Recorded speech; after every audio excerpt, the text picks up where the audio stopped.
এইগুলো অন্যদের পূরণ করা হয়। তেমন অন্যদের কারা বলেন? তো সে বলতে চায় না। আমি তার হাত ধরলাম, তো বলে আমাকে বলতেই হবে, আমি একজন মুক্তিযোদ্ধা এবং আমার বাবা ইমাম। বলেন। তখন আমার কানে কাছে মুখ এনে বললো এগুলো ছাত্রলীগ যুবলীগ দিয়ে পূরণ করা হয়। আজকে তাদের শহীদ মার্চ হয়েছে, ওখানে আমরা গেছিলাম। আমরা মুক্তিযোদ্ধারা তাদের সমর্থন দিলাম এবং বললাম বাদরা মামা শির ইচ্ছা করে মুসলমান দাওয়াত এসেছে নয়া জামানার ভাঙা কেল্লা উড়ে নেশাল। তো তারা তাদের মধ্যে একজন আমাকে জিজ্ঞেস করলো যে আপনি তো মুক্তিযুদ্ধের প্রেসিডেন্ট, এই কোটাটা নিয়ে আপনারা তো জিদ ধরছিলেন কেন? এইটা সাগর সাহেব আপনার মাধ্যমে বলি, আমরা জিদ ধরি নাই, বরং এটার পিছনে একটা রহস্য ছিল। সেই রহস্যটা আপনার মাধ্যমে আজকে বলে দেই। উনি 2014 সালে আমাকে পিএসসি চেয়ারম্যান হবো কিনা আমাকে নক করা হয়েছিল। তো ব্রিটিশ ট্রেড অফিসার আমাদের বলা হয় যে তোমরা যদি মার্চ মুনে পোস্টিং হয় তার আগে যে দেখবা যে if you can contribute there or not. আমি পিএসসি তে গেছিলাম 2014 কথা বলছি।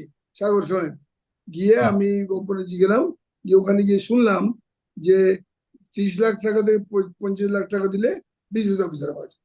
তা আমার মাথায় আকাশ ভেঙে পড়লো। তারপর জোহরের আজান হলো, তো মসজিদে গেলাম। তখন ওটা ছিল, ওই অফিসটা ছিল প্রধানমন্ত্রীর অফিসের সামনে। তো ওখানে যখন নামাজ শেষে আমি পিএসসির কে কাজ জিজ্ঞেস করলাম, একজনকে পেলাম চেয়ারম্যানের পিএ, কপালে দাগ পড়ে গেছে, দাঁড়িয়েওয়ালা মুরব্বী মানুষ। তো তাকে আমি বললাম যে আপনি আসেন। আমি মসজিদের মাঝখানে অনেকদিন চলে গেছে, মসজিদের মাঝখানে বসে আমি বললাম দেখেন আমি একজন শিক্ষক এবং ইমামের সন্তান, আপনি সত্যি কথা বলুন তো এখানে কি হয়? শুনি 30 লাখ থেকে 25 লাখ টাকা দিলে বিশেষ হওয়া যায়। বলছে আমি শুনেছি কিন্তু কোনো প্রমাণ পাইনি। তখন আমি বললাম আমি একজন মুক্তিযোদ্ধা, আমার এখানে আসার কথা হচ্ছে, তা আমি আসতে চাই না। তো এখানে মুক্তিযোদ্ধাদের কোটা কি হয় বলেন তো? স্যার আপনাদের ছেলে মেয়ে তো নাই, বয়স নাই, ওই 2-4% আসে, ওটা আমরা তারা পেয়ে যায়। তাই বললাম তাহলে 30% কোটাটা কি হয়? এইটা কি বললো দেশবাসী ভাই বোন? সাগর সাহেব আপনাকে বলি, আমার শুনে কান খাড়া হয়ে গেল।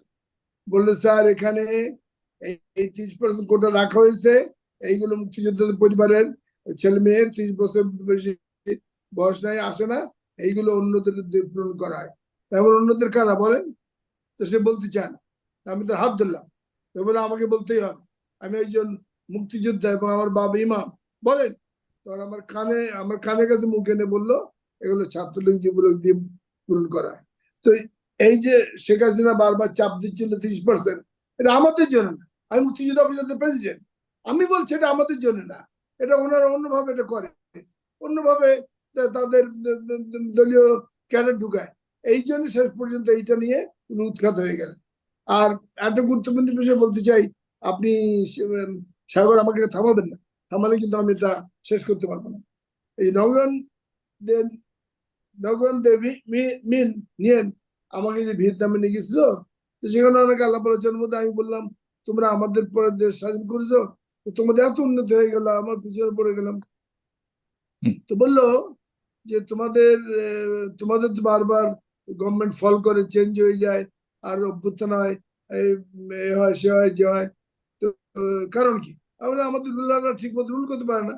তখন এই ওখানকার তার মন্ত্রিসভার অন্যান্য মন্ত্রীরা এবং তাদের ইম্পর্টেন্ট লোকেরা আমাকে কি বললো, আমি এইটা বলে শেষ করবো। সে বললো, তারা বললো যে Vietnam, Cuba, Algeria, Rhodesia, south Africa, এসব দেশে যারা মুক্তিযুদ্ধ করেছে, যারা সরাসরি ফ্রন্টে ফাইট করেছে, তারাই গভর্নমেন্ট করেছে। তোমরা মুক্তিযুদ্ধের পর তোমরা গভর্নমেন্ট অন্যরা করেছে, যারা যুদ্ধ করে না।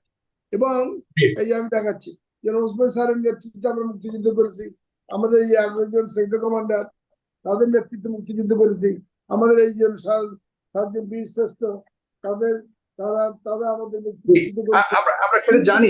যারা মোহাম্মদ মুসা নতুন দুটো কথা বললাম, সেটার ব্যাপারে আপনি কি বলেন করেন যে আওয়ামী লীগের বিচার শেষ হওয়ার আগ পর্যন্ত তাদেরকে রাজনীতি করতে দেওয়া হবে?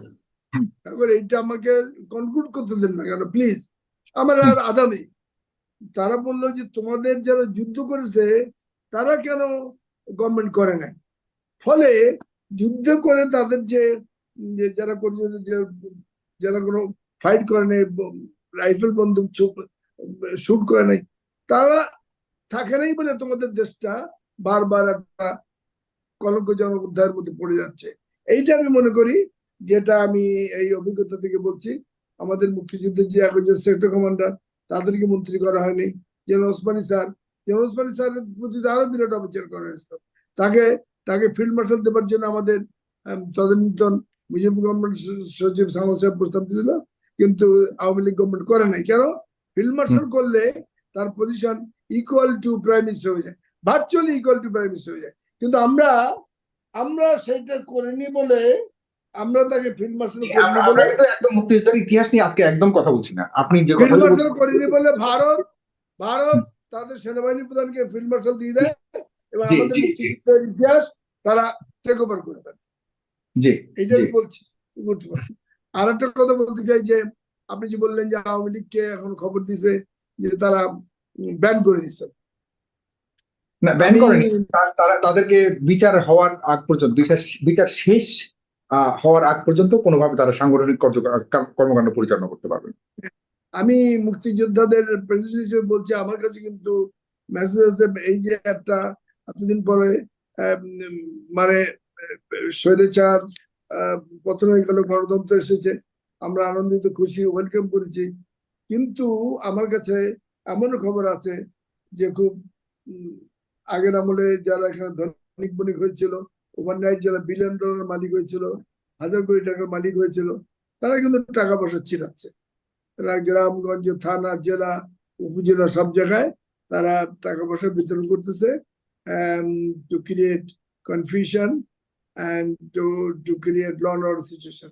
সেই জন্য আমি বলবো ডক্টর ইউনূস স্যারের প্রতি আমাদের সমগ্র জাতির পূর্ণ সমর্থন, মুক্তিযোদ্ধাদের সমর্থন এবং বিশ্ববাসীর সমর্থন। উনি একজন মানব জাতির সর্বশ্রেষ্ঠ সন্তান, ওনার পিছনে আমরা আছি এবং যে কোনো মূল্যে এই যে আমরা গণতন্ত্র উদ্ধার করলাম, এই গণতন্ত্রটাকে বাঁচিয়ে রাখতে হবে। ডক্টর মোস্তফা সরোয়ার বললেন যে ওনার ঘর বাড়ি কিছু নাই। আমি মোস্তফা সরোয়ার সাহেব অবগতির জন্য জানাচ্ছি, আমি 38 বছর সরকারি চাকরি করছি, আমার কোনো ঘর বাড়ি বস্তিতে একটা কিছু নাই, আমি ব্যাংকেও কোনো টাকা পয়সা নাই, আমি গভর্নমেন্ট, আমি যে সরকারের বিরুদ্ধে টিভি টক শো করতাম আপনার এখানে, শেখ হাসিনা আমার বাড়িতে পুলিশ পাঠিয়েছে তদন্ত করার জন্য, দেখে আসছে আমার কিছুই নেই। আমার ব্যাংকে 20,000 টাকা পাই মুক্তিযোদ্ধা, আর আমার বই আছে 12টা, এটা বিক্রি করে বাড়িতে আমি প্রাইভেট পড়াই, আমি ভাড়া বাড়িতেই থাকি। সুতরাং মোস্তফা সরোয়ার সাহেবকে আমি বলছি, আপনি ডক্টর ইউনূস সাহেবকে বললেন, আমিও আপনাকে বলি, আমিও নিশ্চয় রিক্ত একজন মানুষ।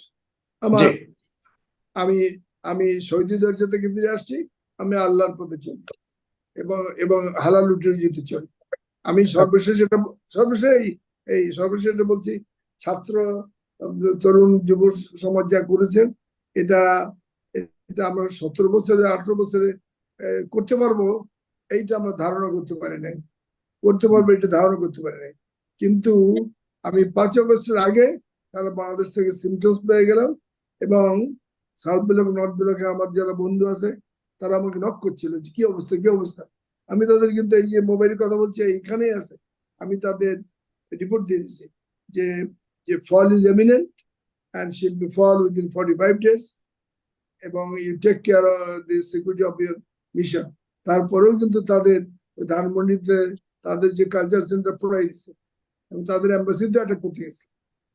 যাই হোক, আমি মনে করি Bharat should realize that Bangladesh, change of Bangladesh, they shall have to accept Bangladesh.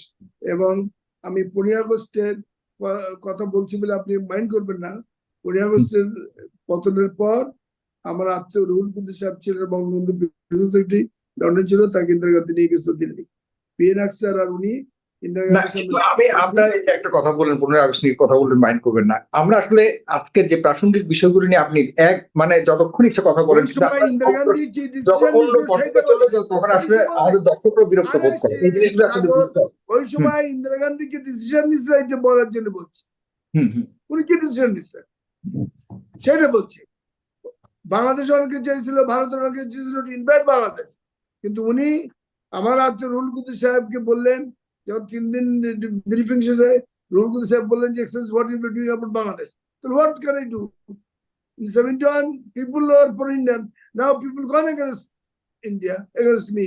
So I cannot invent, I cannot do anything. So আমি বলবো ভারতের যারা এখন ডিসিশন মেকার তাদেরকে আমি লিখিত দিয়েছি, মেসেজ বলেছি, পিপল গন এগেইনস্ট ইন্ডিয়া 100%, তাদের বিভিন্ন ইনস্টিটিউশন অ্যাটাক করেছে। So they should welcome Bangladesh, they shall have to remain with the people of Bangladesh, not with a party, particular party. এইটা বলার জন্য এটা বললাম, they shall have to remain with the people.